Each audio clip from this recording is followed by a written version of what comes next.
Buenas noches, saludos cordiales, gracias por acompañarnos. Este es el programa Hora 25. El problema de las cárceles en el Ecuador tiene un origen estructural. La violencia expresada estos últimos meses es consecuencia de una serie de decisiones u omisiones que ocurrieron desde muchos años atrás. El hacinamiento es la razón mayor para este descontrol. No es posible que la población carcelaria supere en 3 o 4 la capacidad física de los centros de detención. Se construyeron megacárceles, pero la técnica indica que es inconveniente prisiones enormes cuyo control es muy difícil de mantener. Hay casos como el de Latacunga, en donde ni los servicios básicos fueron considerados.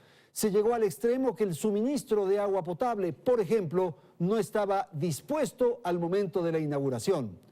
Las leyes y las decisiones judiciales contribuyeron al amotinamiento de seres humanos en instalaciones poco apropiadas. Una inconsulta decisión de eliminar la formación de guardias o guías penitenciarios es otro ingrediente para la descomposición. Fueron incorporados a esta tarea personas con poca preparación cuya vida a esta hora corre peligro cada instante. La corrupción en el manejo de la administración de los pomposamente llamados centros de rehabilitación social es evidente. La sucesión de directores, los cambios en los órganos de responsabilidad, la falta de políticas claras y, por cierto, la banda delictiva que opera al interior de las prisiones son los elementos que generan esta dificultad. Hoy vamos a tratar justamente la crisis en el sistema penitenciario. Nuestros invitados, saludo la presencia de Edmundo Moncayo.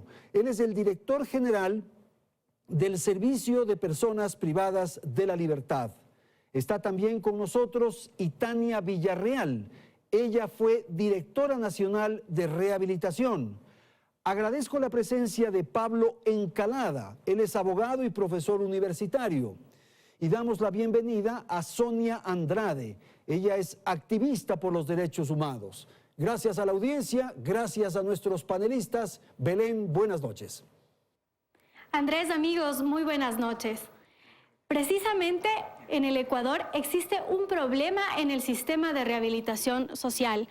Es alarmante lo que está ocurriendo en las cárceles de nuestro país. No existen cifras oficiales de la Secretaría Nacional de Atención Integral a Personas Adultas Privadas de Libertad y a Menores Infractores del Ecuador, organismo encargado de regular el sistema penitenciario. Si bien es cierto, aunque no hay estas cifras, se conoce que hasta el mes pasado la población carcelaria era de 40.006 privados de libertad. Allí radica uno de los primeros problemas, el hacinamiento. Y es que las cárceles del país solo tienen capacidad para 28.554 reos. Es decir, que de cada 10 reos, solo 6 tendrían el espacio adecuado para habitar en las cárceles. Pero la sobrepoblación carcelaria no es un problema reciente. En 2007, recordemos, la cifra de presos bordeaba los 18.400 a nivel nacional. Y ese número solo se pudo reducir en 2010, año en que bajó a 12.000. Esto tras un proceso de excarcelación a las mulas del narcotráfico impulsado por el expresidente Rafael Correa y a través del cual se dio la libertad a 2.221 personas. Sin embargo, los números no pudieron mantenerse en descenso. Algunos expertos acusan a la expedición del Código Orgánico Integral Penal y la tipificación de varios delitos como uno de los responsables para que se incrementara el número de presos. Y otros además aducen que los jueces abusan del recurso de la prisión preventiva, que según lo determina el propio COIP, debe ser la última medida utilizada. Lo cierto es que la cantidad de privados de libertad sobrepasa todos los esfuerzos. Por ejemplo, tenemos en el país 1.500 guías penitenciarios. Pese a que el Instituto de Naciones Unidas para la Prevención del Delito y el Tratamiento del Delincuente y la NUD indica que según los estándares de la región, el mínimo recomendable es un guía por cada 10 privados de libertad, lo que significa que tenemos un déficit de 2.500 guías aproximadamente, restando así la capacidad de tener control sobre los reos, y ya hemos visto precisamente los nefastos resultados. Solo en el primer semestre de este año, 19 presos han sido asesinados al interior de las cárceles, mientras que en total son 49 los reos fallecidos por diversas causas. entre ellos muerte natural o suicidios. Al hacinamiento y la falta de guías se suman otros problemas, entre ellos la infraestructura en malas condiciones, falta de agua potable en algunos centros penitenciarios y precaria alimentación para los privados de libertad. Según cifras entregadas por exautoridades del sistema penitenciario, el Estado gasta cerca de $20 diarios en un privado de libertad. En este rubro constarían alimentación, pago de servicios básicos, el tema de salud, también los psicólogos y los talleres que existen dentro de los centros penitenciarios. Con todos estos datos, el presidente Lenín Moreno decretó el estado de excepción en el sistema carcelario el pasado 16 de mayo y allí se conoció que se necesitan $25 millones para superar de alguna forma esta crisis. De ellos se han dicho 4,5 millones serían invertidos en equipos tecnológicos para brindar mayor seguridad en las cárceles del país. Bien, entonces con estos antecedentes y con esta información vamos a presentar ya el panel, la conversación de esta noche. Y voy a dar la palabra a Itania Villarreal para conocer la apreciación que ella tiene sobre el tema planteado.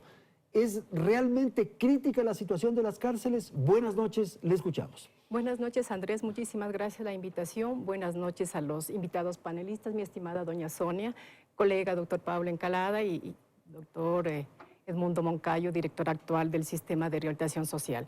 Sí, la crisis es crítica, más aún estando en un estado de excepción. Pero ¿el por qué? Los últimos hechos de violencia que han generado conmoción social con asesinatos crueles, inhumanos, degradantes y bárbaros, llegando inclusive a la incineración de privados de libertad, se evidencia tres cosas: la crisis organizacional administrativa, de seguridad y de logística. ¿Pero por qué esta problemática? Porque tomemos en cuenta, Andrés, que a raíz de la ejecución del ilegal decreto 813 en los años 2011-2012, prácticamente se desvinculó el 90% de servidores públicos, las compras de renuncias obligatorias para los servidores públicos de las distintas instituciones públicas, pero donde más se concentró la salida de estos servidores públicos fue en rehabilitación social, desvinculando, yo diría, el 90% de servidores públicos entre administrativos, pero más en el personal de seguridad y vigilancia, que dejó en acefalía, a la deriva, el sistema penitenciario del Ecuador, sobre pretexto de la corrupción. Y que no olvidemos que la corrupción existe a todo nivel público, no por eso se justifica que se tenga que cometerla, ¿sí? Pero prácticamente se desvinculó hasta cierto punto por desafectos, porque se ordenó a los directores de los centros de privación de libertad hacer nóminas de personal, tanto administrativo cuanto de vigilancia. Entonces yo, director, ponía este sí, no hubo un informe técnico para desvincular las compras de renuncias. ¿Un centro, no sé, una unidad de capacitación de guías? En ese entonces se encontraba funcionando la escuela Tres Cerritos, ¿sí? Que fue una implementación mediática sin un informe técnico a largo o mediano plazo siquiera. Simplemente fue una noticia para decir que el sistema se estaba implementando medidas o políticas públicas para enderezar el sistema penitenciario, porque se lo tachó de corrupción. Entonces se dijo, vamos a arreglar esta situación capacitando a los señores guías penitenciarios. ¿Y qué pasó con eso? ¿No funcionó? No funcionó, se sacó únicamente una promoción de guías penitenciarios, se ingresó una nueva postulación, la cual no concluyó y hasta ahora están en respuesta del SNAI, que es actualmente el nombre que se le ha dado porque ha venido de Rehabilitación Social, de luego Ministerio de Justicia, Derechos Humanos y Cultos, y ahora la Secretaría Nacional de Atención Integral para Personas Adultas en Conflicto con la Ley, que son títulos enormes pero pocos resultados. Ok, hagamos una pausa, Itania, para escuchar a Sonia su apreciación. ¿Cómo entender la crisis de las cárceles que vive el Ecuador? Buenas noches. Buenas noches, señores panelistas. Gracias. Buenas noches, licenciado Carrión. Yo considero que la crisis del sistema penitenciario cruza por una absoluta corresponsabilidad por parte del Estado ecuatoriano.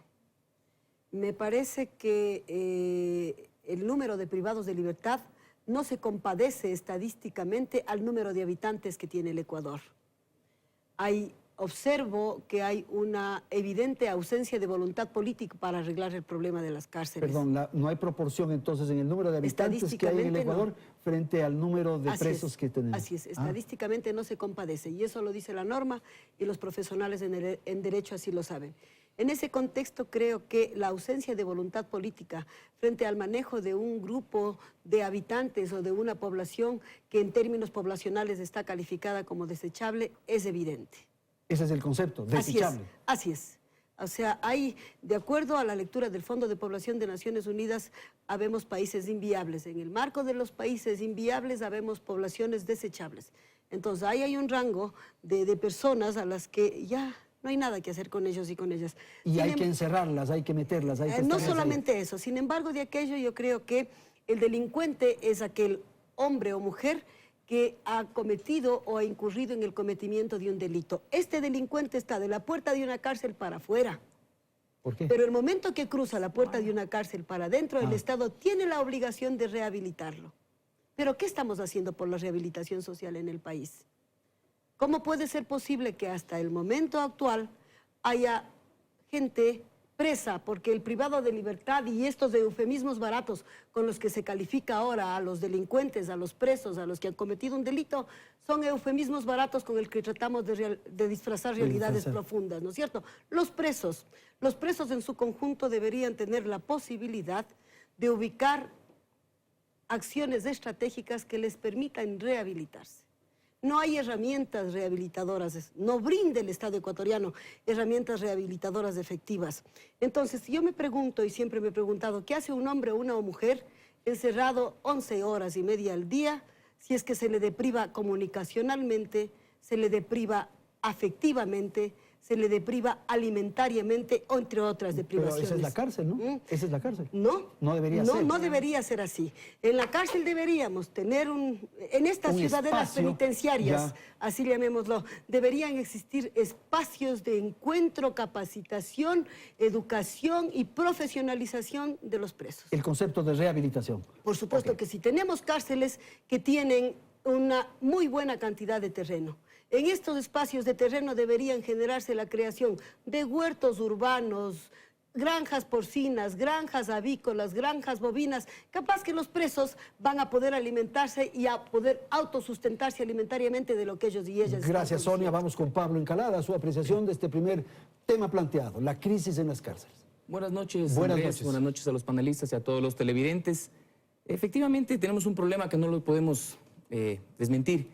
Y creo que en ese momento podemos entrar a un diagnóstico y luego quizás a unas posibles soluciones. Pero es algo importante que me parece que hay que destacar y que se trata de un problema regional. No es un problema solo del Ecuador. Este problema lo tenemos hoy por hoy. Si ustedes entran al internet y buscan las noticias, los tenemos en Colombia, en Brasil, en Uruguay, etc. Y entonces, para ver por qué tenemos esta realidad en la región latinoamericana, tenemos que ver causas similares. Y la similitud de las causas pasa por el hacinamiento, pero el hacinamiento provocado por el abuso de la cárcel como solución a todos los conflictos y el abuso de la prisión preventiva en todos los procesos penales. Estas cuestiones son muy poco populares de plantearlas, digamos, Muy poco político. Es muy poco político, Claro. porque si usted escucha o está actuando en función de lo que opinan quienes hacen opinión en las redes sociales, en los medios de comunicación, todos demandan más cárcel. Cuando detienen a una persona por cualquier delito, toda la gente exige que lo metan a la cárcel, que se pudra en la cárcel. Y esto realmente se convierte en un harakiri, porque es el propio gobierno que ha promovido desde siempre quizás el abuso de la cárcel y la prisión preventiva, que se está lastimando a sí mismo porque en algún momento, más temprano que tarde, hay el hacinamiento y se provoca todas estas situaciones. Quizás otra cuestión que también debamos atenderlo, yo no sé si sea una causa determinante, pero yo creo que sí hay que atenderla, es la desinstitucionalización del sistema carcelario.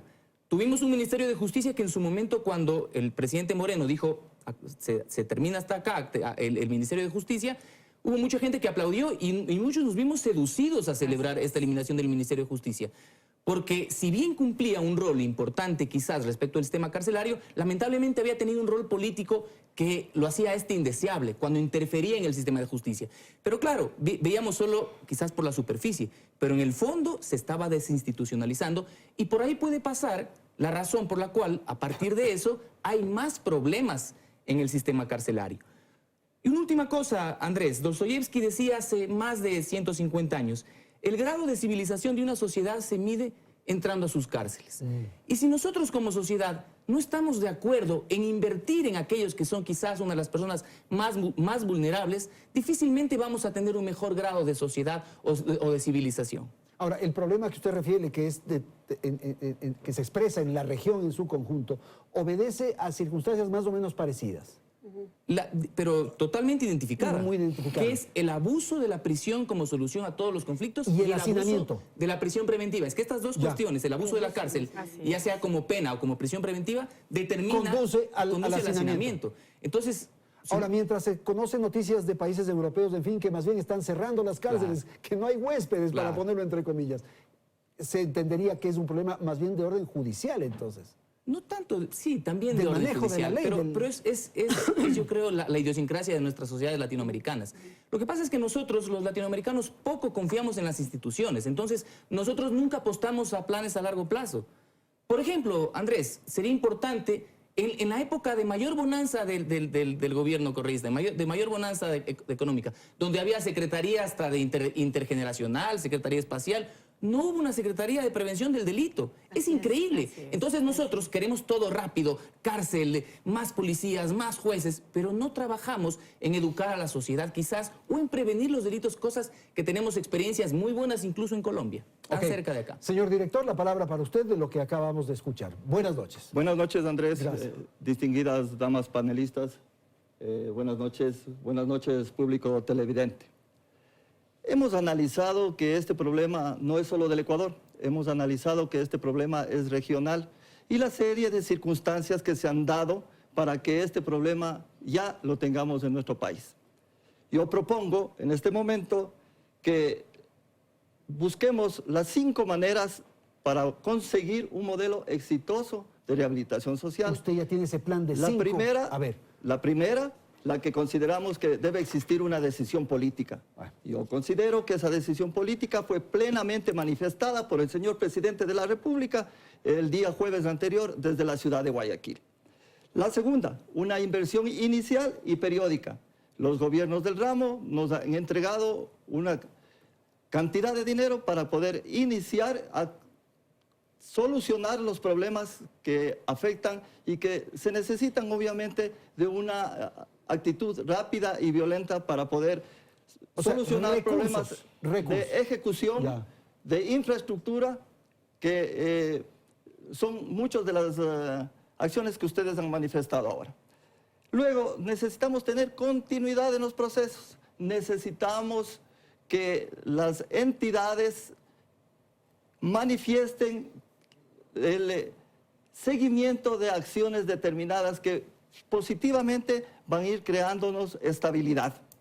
Una tercera es la carrera penitenciaria. También hemos hablado y hemos escuchado de esto. Es fundamental y pienso que es un pilar para sostener de estos 4 que necesita este problema que aqueja hoy al país. Y finalmente, una adecuada selección de personal, rigurosa y exigente, esta selección que permita evitar actos de corrupción que se han manifestado en esta mesa, que nos permita evitar maltratos hacia las personas privadas de la libertad y le veamos con un enfoque frontal a la rehabilitación social y a los procesos de reinserción. Busquemos las soluciones y vamos adelante para solucionar el problema, porque yo pienso que todos nosotros conocemos las debilidades que ha tenido esta débil aplicación del sistema penitenciario. Entonces está marcado ya un poco el sendero, lo que acaba de señalar el director. Podríamos tal vez cuestionar el orden de las prioridades o quizás algunos elementos que se han escapado, pero finalmente hay ya una línea, un sendero. ¿Le tranquiliza eso, si es tan amable? Sí, Andrés. Bueno, después de 30 días de un estado de excepción y de emergencia, se avisora una hoja de ruta y considero generada por el SDAI, ¿sí? No por la crisis de mesa, porque no se nos dijo a la ciudadanía qué es lo que se iba a hacer, y aplaudo eso general, ¿sí?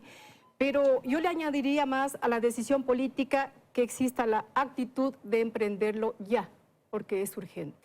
El presidente tuvo la decisión política, ¿sí? Ahora corresponde a las autoridades ejecutarla y tendría la implementación aquí dice de inversión inicial y periódica de recursos que lograrían saciar las necesidades primarias de los privados de libertad, que son los servicios básicos, ¿sí? Sería una buena alimentación, kit de aseo y de higiene, complementado esto con el personal de seguridad y vigilancia, que sean ellos implementados en sus herramientas de trabajo para poder enfrentar estos amotinamientos, estas reyertas graves que hemos visto que entran con valor, más no con implementos que puedan reaccionar frente a un deceso que se podría ocasionar. Pero ¿sí? bueno, en todo caso, general, no sé si usted quiera comentar algo, me parece que esto que usted ha planteado ya es de implementación inmediata. Obviamente, todas las medidas que se han planteado las tenemos planificadas a corto, a mediano y a largo plazo. Claro. El tratar de conseguir en este momento agentes de seguridad penitenciarios No está capacitados y debidamente entrenados nos va a llevar tiempo. Entonces, esa es una medida, yo diría, a mediano y largo plazo. Pero hay medidas a corto plazo que se han hecho, como implementar medidas de seguridad, la acción de Fuerzas Armadas, de la Policía Nacional, que fortalecen los sistemas y que realmente, de alguna forma, están haciendo alguna acción Pero que, atienden el momento molesta, del que momento. molesta Claro. a las personas privadas de la libertad, y de ahí es un poco ese esfuerzo que se está dando, ¿no? Ya. Que Pablo, se está... habría que incorporar a la lista, a este plan, a esta hoja de ruta, como se ha referido, el tema legal, el tema judicial, sin duda. Bueno, yo veo que tienen una planificación y Así es. lo único que puedo es desearle suerte, Así pero es. claro, uno no puede evaluar hasta ver primero resultados cuando han pasado Así es. tantas autoridades. Entonces, solo eso respecto de aquello. Pero yo no veo que se haya propuesto, que se esté planteando algo relacionado con el verdadero problema. Tenemos que tomar soluciones inmediatas, porque claro, todos queremos trabajar hacia una reinstitucionalización del sistema, al cambio de guías, porque la corrupción pasa por el sistema carcelario. Andrés, las drogas y las armas no entran por los filtros de seguridad, no entran por las personas que entran a visitar. Las drogas, las armas y toda la corrupción que hay en el sistema carcelario, o en su gran mayoría, entran por los lados de los guías, de los policías, de los servidores penitenciarios. Entonces, estas cosas hay que atenderlas y hay que, si es que es necesario que el gobierno haga, no sé, el Estado incorpore recursos importantes para comprar renuncias, para que haya un recambio generacional, yo no sé, recambio de todos los funcionarios, esto sería muy importante. Pero Andrés, quizás lo más urgente, si tenemos un problema de hacinamiento, es reducir la población carcelaria. Esto se tiene que hacer ya. ¿Y eso no es trasladar el problema a otro ámbito que es la sociedad? No, Andrés, porque no necesariamente los 40.000 presos son realmente un peligro para la sociedad. Para eso habría que hacer un censo primero, saber en qué estamos. Andrés, hay un gran porcentaje, probablemente cerca del 30%, son personas relacionadas con el microtráfico de drogas. Son realmente un problema para la sociedad aquellos que están vendiendo al menudeo las drogas. Andrés, hay otras personas que también pueden salir. Hay muchas personas que han cumplido ya los requisitos para la prelibertad. Y aquí no hay celeridad. Al cumplir el 60%, muchos de los presos ya los han cumplido este tiempo y podrían salir en libertad. Pero no lo salen. ¿Por qué? Por deficiencia administrativa en el sistema penitenciario y en la función judicial. Ok, y Tania le interrumpí hace un momento para que usted continúe y luego Sonia enseguida.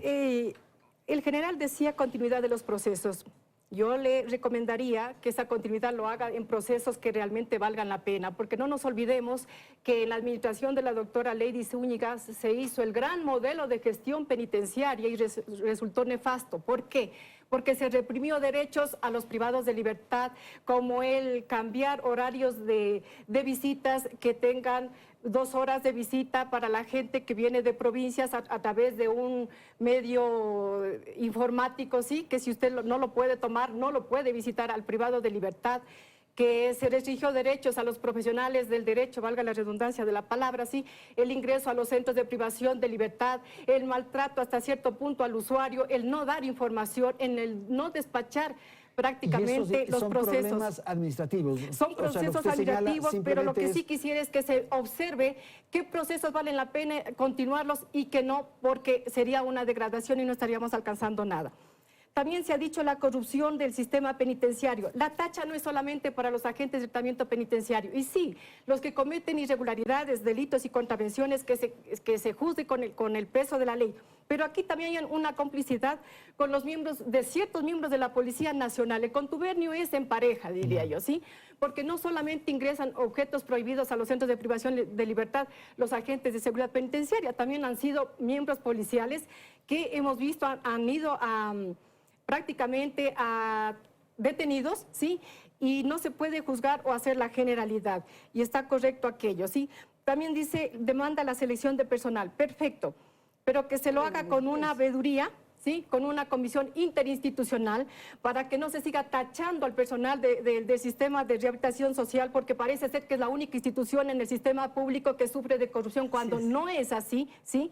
Y eso sería importantísimo para el desarrollo de la gestión del director, en este caso de usted, general, que está al mando, ¿sí? Y que la ciudadanía vamos a estar pendientes de las gestiones en aras de que se haga una buena gestión como ciudadanos que tenemos que arrimar el hombro. Ok, Andrés. Sonia, con usted terminamos este segmento. Bueno, yo creo que de diagnósticos estamos cansados en el país. Hay diagnóstico de una cosa, diagnóstico de otra. Me parece que es urgente exigir que las autoridades, en su conjunto los tomadores de decisiones de turno, vayan del plan a la acción en todas las cosas que estamos evidenciando diariamente en nuestro país, ¿no es cierto? Yo estoy escuchando que técnicamente hablando hay una planificación así muy chévere, le felicito por aquello, pero sin embargo de eso yo creo que es importante determinar que uno de los nudos críticos que tiene el sistema es la ausencia de expertos en administración penitenciaria, porque una cosa es la teoría, una cosa es la técnica y otra muy distinta es el conocimiento en el manejo de la administración penitenciaria. Como decía la doctora Itania hace un rato, se desvinculó a gente que en realidad era muy valiosa en el sistema, acusándoles de ser los más feos de los corruptos del Estado ecuatoriano. No era verdad. Hay guías penitenciarios que deberían ser llamados nuevamente, deberían venir a dar un auxilio al sistema de rehabilitación social en su conjunto, ¿no es cierto? Habían funcionarios en rehabilitación social altamente valiosos que hacían los trámites expeditos. Por ejemplo, ahora, ¿qué es lo que sucede? El departamento de diagnóstico se ha centralizado acá en Quito. El despacho de las carpetas para la prelibertad centralizadas acá en Quito. Entonces, los familiares viven un tortuoso camino porque entre idas y venidas pasan ya 4, 5, 6 meses más de lo que este privado de libertad tenía que haber alcanzado su prelibertad. Y tienen suerte aquellos que tienen familiares. Así es, porque hay otros que no tienen quienes hagan el trámite. Esta aparente centralización del trámite burocrático, por supuesto que entorpece la agilidad que debe ser expedita en cuanto a las prelibertades. Tengo que ir a una pausa, vamos a ir a la publicidad y enseguida volvemos para la segunda parte de este programa en el que estamos tratando la crisis en el sistema penitenciario. En un instante retornamos.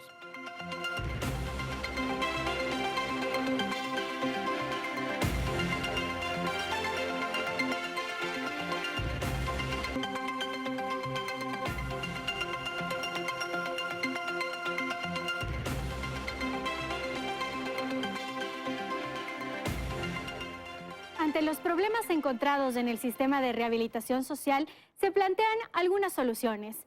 Entre ellas, por ejemplo, la reclasificación de los presos de acuerdo a su peligrosidad, comportamiento y sentencias recibidas. En las cárceles del país existen aproximadamente 107 personas privadas de la libertad consideradas de difícil adaptación por su grado de peligrosidad. 24 de ellas están en el Centro de Privación de Libertad Regional Guayas. Sin embargo, la mayor parte de la población corresponde a quienes cometieron delitos relacionados con el tráfico de drogas, que representan un 28% de la población carcelaria, seguidos de privados de libertad por delitos contra la propiedad, 26%. Un 14% está relacionado con delitos contra la integridad sexual y el resto son por delitos contra la vida, asociación ilícita, delincuencia organizada y contravenciones menores. Otra de las propuestas es que se aceleren los procesos judiciales, pues actualmente el 32% de la población carcelaria no tiene sentencia. También se propone crear una carrera para guías penitenciarios, con el fin de tener funcionarios capacitados que sean menos corruptibles. Actualmente, el organismo encargado de este tema está trabajando en convocar a un concurso de méritos y oposición para contratar a 500 nuevos guías. Otro de los temas que se ha puesto sobre el tapete es devolver a los presos de otras nacionalidades a sus países de origen. En las cárceles del país, por ejemplo, están recluidos 2.043 colombianos, lo que significaría una reducción en la población carcelaria. Además, trabajar en una verdadera rehabilitación social es sin duda el paso final, pero los entendidos sostienen que se requiere en primera instancia realizar una hoja de ruta, que por cierto ya debería existir, para así reducir el nivel de reincidencia. Y es que una vez que los privados de libertad salen de las cárceles, no existe seguimiento ni políticas públicas para reinsertarlos en el campo laboral. La tarea sin duda es ardua y a largo plazo. Quiero dar la palabra a Pablo Encalada para analizar lo que acabamos de plantear. Sin embargo, de lo que dijo Sonia, que ya los diagnósticos están ya cansados, están ya agotados. Ahora se requiere un poco las propuestas de solución. Pero me parece que lo fundamental es tener una información clara de lo que está ocurriendo y para eso un censo penitenciario se vuelve casi urgente. ¿Quiénes están ahí? ¿En qué condiciones están ahí? ¿Cuáles pueden salir? ¿Cuáles no? Habrán muchísimos que ya han cumplido sus penas y que no tienen la libertad. Seguro. Me parece que hace falta siempre un poco de iniciativa, de voluntad para realizar las cosas. Pero quiero retomar un poco con lo que dijo Sonia respecto de que claro, las generalizaciones siempre son malas. Y cuando hablamos de la corrupción del sistema carcelario es cierto, dice Sonia, pero esto no es solo el sistema carcelario, esto pasa en todas las entidades del Estado. Y es cierto, la corrupción corroe nuestra sociedad lamentablemente. Pero vamos, las cosas son como son. El sistema carcelario está corrompido hasta la médula. Y conversaba con un director de una cárcel y me decía, lo que hay que hacer es una requisa a donde están los guías. Ahí hay que requisar a ver qué es lo que se encuentran. Porque yo insisto, Andrés, yo soy abogado en libre ejercicio, y cuando voy a la cárcel hay un sinnúmero de filtros que es imposible que puedan ingresar cosas, quizás pequeñas cantidades de drogas que utilizan a los niños generalmente, ¿no es cierto? Y es dramático esto, sí. Pero ¿cómo entran refrigeradoras? ¿Cómo entran televisores? ¿Cómo entran armas grandes? Estas cuestiones pasan únicamente con la complicidad y si no con la autoría de quienes están en el control del sistema carcelario. ¿Qué piensa usted sobre eso? A ver, yo discrepo un poquito con el colega, ¿sí? Prácticamente los centros de rehabilitación social, ahora denominados privación de libertad, la custodia externa está a cargo de los miembros de la Policía Nacional y los filtros hoy por hoy de los centros regionales, de la Tacunga, del Turi y de la Regional 8, los 4 filtros están a cargo de la Policía Nacional. Por lo tanto, no se puede decir el 100% de la corrupción de los señores guías penitenciarios. Aquí hay una complicidad mixta, si se quiere, ¿sí? Aparte, también contribuyen, que es una mala contribución, por ende, de las visitas de los familiares de los privados de libertad, de quién ingresa el agua, de quién ingresa la alimentación, de quién ingresa el rancho. O sea, todo el mundo, esta es una corresponsabilidad de los ciudadanos en general para que la institución se fortalezca en el buen desenvolvimiento. Bueno, el problema es que cuando son todos, es ninguno. Pero por algo se tiene que empezar prácticamente a dirimir. Sí, no está por demás, pero no se puede tachar, como reitero, y no estoy defendiendo absolutamente a nadie, ¿sí? Pero adentro dominan la seguridad y vigilancia. Puntos neutros y neurálgicos, diría yo, también son miembros de la Policía Nacional. Y no olvidemos que ha sido noticia de que tanto servidores policiales cuanto de seguridad penitenciaria también han sido detenidos inflagrantes en el cometimiento de delitos, ¿no?, que ha llevado. Pero es hora de todos de alzar, a mirar y ayudar a que esto se subsane y que esta institución tome el encauce que todos necesitamos. Todos aspiramos. Pablo, no sé si quieras agregar algo. No, quizás complementar. Yo insisto, no es una generalización, yo creo que es una realidad que hay que atenderla. Seguro hay muy buenos funcionarios públicos en el sistema carcelario. Sin duda. Con certeza, porque además es una actividad muy noble. Muy difícil trabajar con este tipo de personas vulnerables.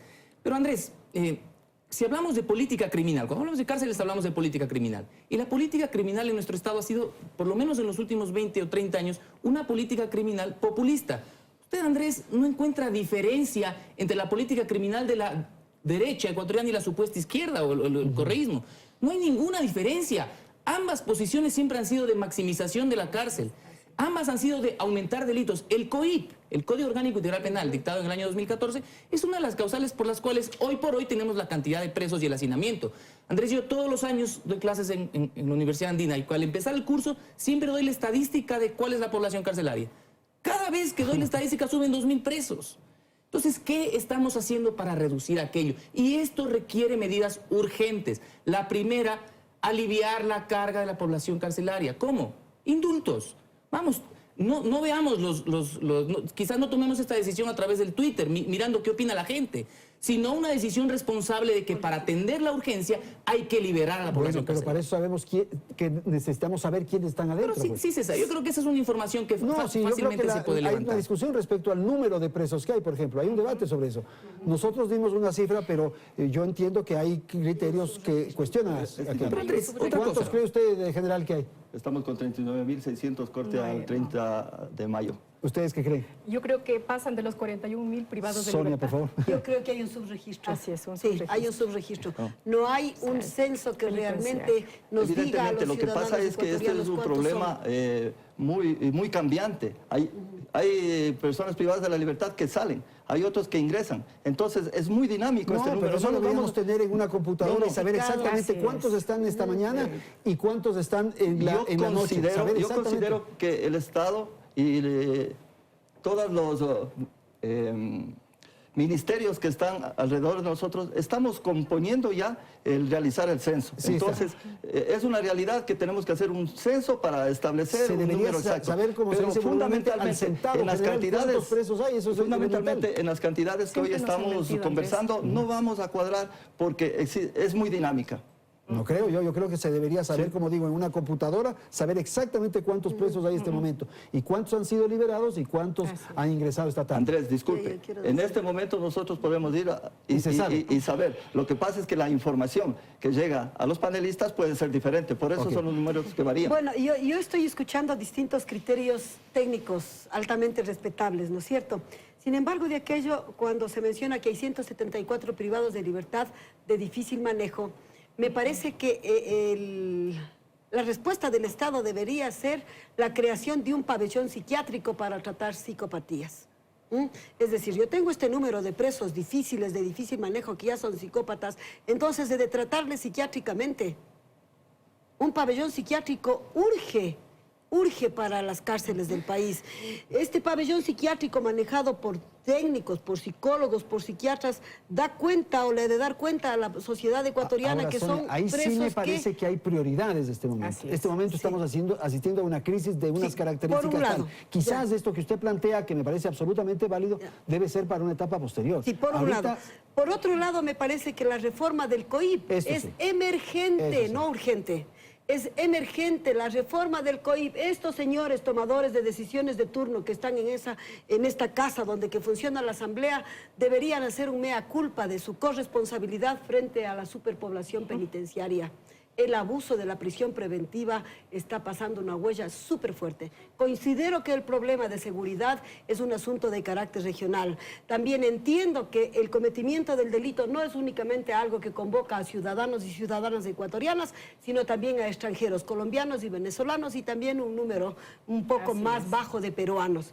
En ese contexto creo que si es que no existe rehabilitación en el Estado ecuatoriano, mucho menos va a haber reinserción. Sin duda. El estigma con el que sale un privado o privada de libertad de la cárcel cuando se lanza a la calle a querer buscar trabajo, simplemente no, se le cierran las puertas porque, uy, qué miedo, estuvo preso o estuvo presa, ¿no es cierto? En ese marco, yo creo que hay que humanizar el sistema. Hay que humanizar el sistema. Yo recuerdo cuando trabajaba junto con la doctora Itaña Villarreal los días de visita, licenciado Carrión. Los presos se levantaban a trapear con manguera, a baldear con manguera todo el penal García Moreno y botaban creso y botaban desinfectante para recibir a su condiciones. visita. Ya. En el penal, claro que había hacinamiento, es verdad, pero ¿qué hacían los presos de la celda? 3, que 4, que 5 en una celda. El privado de libertad, como así se llama ahora, o el preso que recibía visita, tenía a su disposición la celda para recibir a su familia, abrazar sus hijos, porque delincuente o no delincuente, alguito de Claro. humanidad le ha de quedar, pues, ¿no es cierto? Así Tenía chance de abrazar sus hijos, de compartir la comida Hoy con no. sus hijos. Hoy no. No, o sea, la deshumanización, la desvinculación de la Familiar. familia, que es uno de los ejes rehabilitadores más potentes que existe para una persona que ha incurrido en el cometimiento del delito, no existe más. Ok, Pablo, este indulto que usted plantea, ¿qué requiere? ¿Cómo se puede implementar? Esto es únicamente se necesita Decisión decisión política. política nada más. del presidente, Identificar, desde mi concepto, es identificar a quienes pueden ser susceptibles de este indulto. Y partimos siempre pensando en quizás aquellos microtraficantes que son en realidad gente pobre que ha tenido que recurrir a estas prácticas. No digo que lo que han hecho está bien, Lo que yo digo es que si tenemos que aliviar a las cárceles de tanto preso, podemos empezar por ellos, por a quienes se los está condenando por ser pobres. Los grandes capos del narcotráfico no están ahí. Entonces identifiquémoslos a ellos primero. Pero también veamos la prisión preventiva, Andrés. La cifra oficial dice que son 32% de la población carcelaria están en prisión preventiva. Es decir, son 32% de inocentes. Porque mientras no se determine su culpabilidad, son inocentes. Ok. La Comisión Interamericana de Derechos Humanos nos ha dicho a toda la región, en un análisis que nos hizo en el año 2013, ratificado en el 2017, que toda nuestra región latinoamericana sufre de este problema del abuso de la prisión preventiva. Pero esta cifra escandalosa del 32%, porque es escandalosa, es mentirosa. ¿Por qué razón? Porque este 32% simplemente están tomando de aquellos que ya han recibido sentencia en primera instancia y sacan de este porcentaje a aquellos que siguen todavía esperando por recursos de apelación, de casación, que se resuelva su situación jurídica. Cuando la Constitución dice 6 meses y un año, en un año dependiendo del delito, caduca la prisión preventiva. Y prisión preventiva es hasta que se dicta una sentencia ejecutoriada en Corte Nacional de Justicia. Yo me animo a decir, estamos hablando, si el 32 es de sentencia en tribunal penal, serán 50% de presos preventivos. Sí, ¿no? Esto es escandaloso, Andrés. ¿Por qué? Porque abusamos y toda la sociedad, lamentablemente, se ha generado este concepto de que los problemas hay que resolverlos solo con la cárcel. Y claro, los abogados penalistas quizás estamos felices porque tenemos bastante trabajo. Hay pero una decisión de la dañino para Corte Nacional sociedad. de esta semana, Pablo, hay una decisión de la Corte Nacional de esta semana que liberó, me parece, a 352 presos por el tema de la acumulación de penas. Es correcto, pero digamos, Yo esta solución... entiendo, es otra. Esa está bien. Sí. Esta solución la brindó la Corte Nacional de Justicia, pero por un problema que lo creó la propia Corte Nacional. La Corte Nacional de Justicia en el año 2015, cuando antes se acuerda usted que se hacía política criminal y se legislaba desde las sabatinas, el presidente Correa un día se despertó, algo le sentó mal, se sentó en la sabatina y dispuso cambios legislativos, resoluciones de Corte Nacional. Todo se alineó, todo el sistema de justicia se alineó a fin de atender al capricho del presidente de la República, que era combatir al microtráfico de drogas. El día martes, después de esa sabatina, la Corte Nacional emitió una decisión totalmente contraria a derecho, por la cual se estableció que las personas que tengan diferentes cantidades de drogas se acumularán las penas. Esto no estaba sustentado en ninguna norma jurídica. Entonces, claro, esto provocó que si tenían que estar 6 meses en la cárcel, hoy están 5 años, y por eso se aumenta la población carcelaria. General, la palabra para usted, por favor. Yo sigo manifestándome que el gobierno nacional va a garantizar el bienestar integral de todas las personas privadas de la libertad. Que para eso yo tengo que ir a las soluciones, no a los problemas que ya pasaron, que para eso necesitamos insistir a la Corte de Justicia, insistir a los jueces de garantías penales, que se esfuercen en fortalecer y dar cumplimiento a lo que manda la ley, que es actualmente el COIP. Que se reforme o no, demos cumplimiento a eso, porque al dar cumplimiento a eso, damos un margen de transparencia y de legalidad. El gobierno nacional no va a dejar, bajo ningún punto de vista, con la rigurosidad que se necesita y respetando los derechos humanos, que existan órdenes establecidos. Para eso nosotros estamos comprometidos en una reclasificación de todos los centros de rehabilitación social, a fin de no mezclar, como existe en la actualidad, a personas privadas de la libertad que tienen diferentes tipos de pena. Es fundamental que nosotros, para hacer las acciones de rehabilitación social, podamos tener en conjunto gente que sea heterogénea para nosotros poder manejar y para poder darle esa posible inserción posterior. Andrés, distinguidos panelistas, mañana, después de 2 o de 5 años, estas personas privadas de la libertad van a estar junto a nosotros. Tenemos que trabajar en la rehabilitación social, tenemos que hacer ese acto de conciencia, todos los ecuatorianos, las autoridades principalmente, para fortalecer una rehabilitación Totalmente de acuerdo. Que sea beneficiosa para todos. Esa es la aspiración de todos. General y señores panelistas, hacemos una pausa, vamos a nuestro espacio publicitario y enseguida retornamos.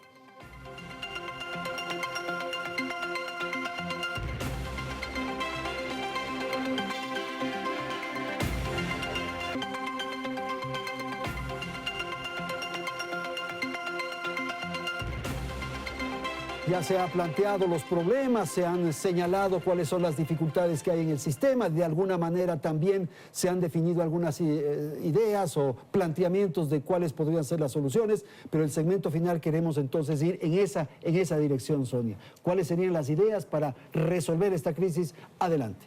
Bueno, yo pienso que una de las principales estrategias para resolver la crisis del sistema penitenciario está en humanizar las cárceles.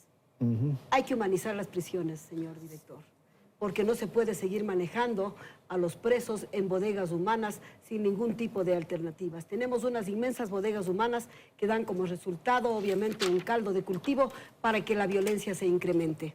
Decirles que lo que nos tiene sentados acá es obviamente el horroroso y execrable hecho de sangre ocurrido en los últimos días a propósito de una bronca interna entre dos bandas. Sin embargo, de aquello creo que estos crímenes dentro de las cárceles terminan siendo para mí, punto de vista muy personal, ejecuciones extrajudiciales intracarcelarias, por las cuales el Estado va a tener que responder a los familiares de los presos que han sido asesinados. El concepto, Puesto que el Estado ecuatoriano es responsable de la vida del preso el momento que asume su custodia. Ya. Es decir, de la puerta de la cárcel para adentro, el Estado ecuatoriano es responsable de la integridad física, de la rehabilitación y del el preso. Normalmente se dice que la gente que hace derechos humanos defiende a los delincuentes. Mentira.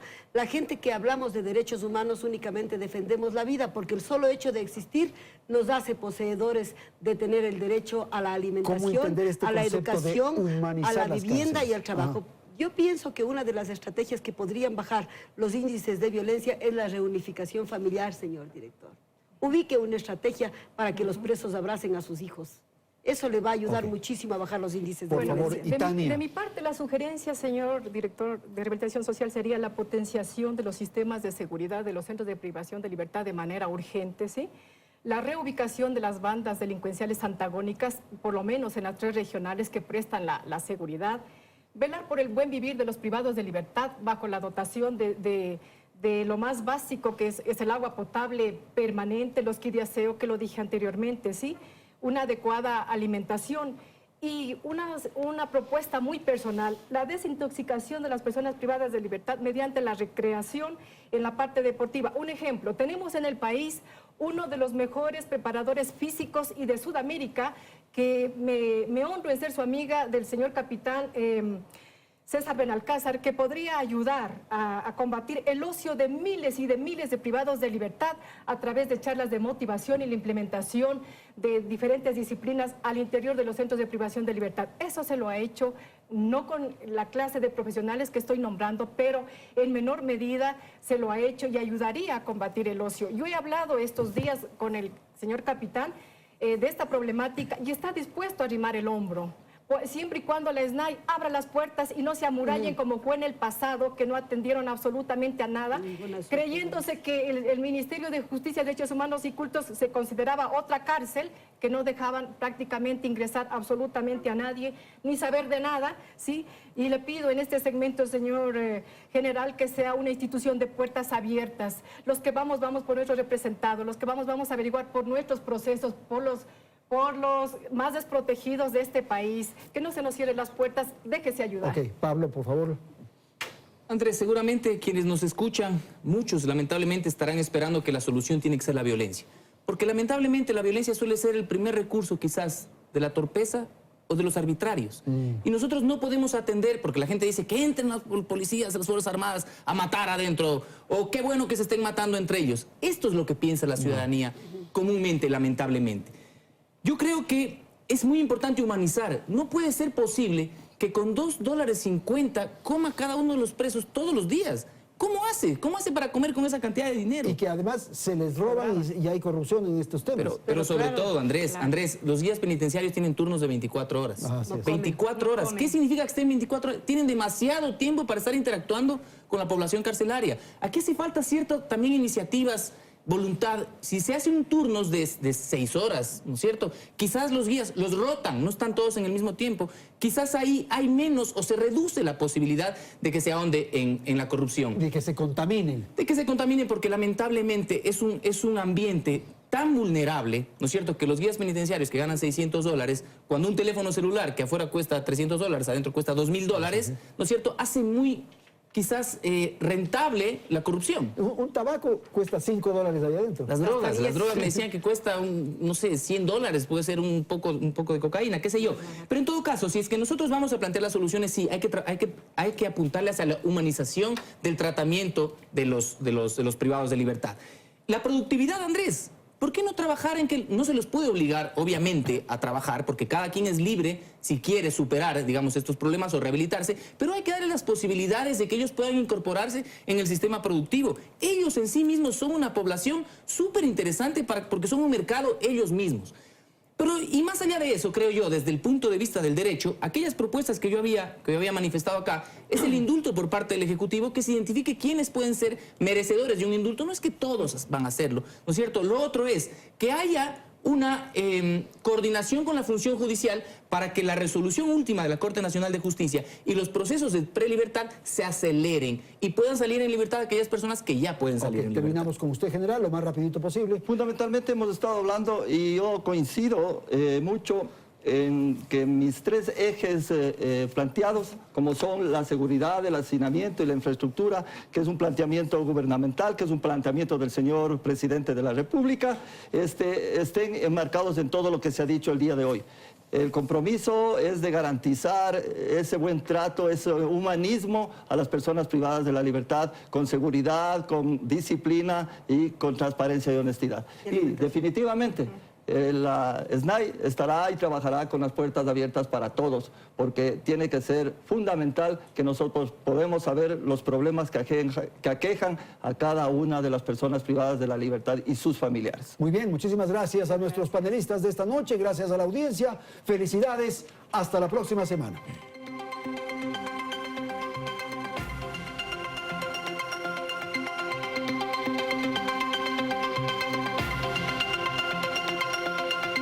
Teleamazonas presentó Hora 25.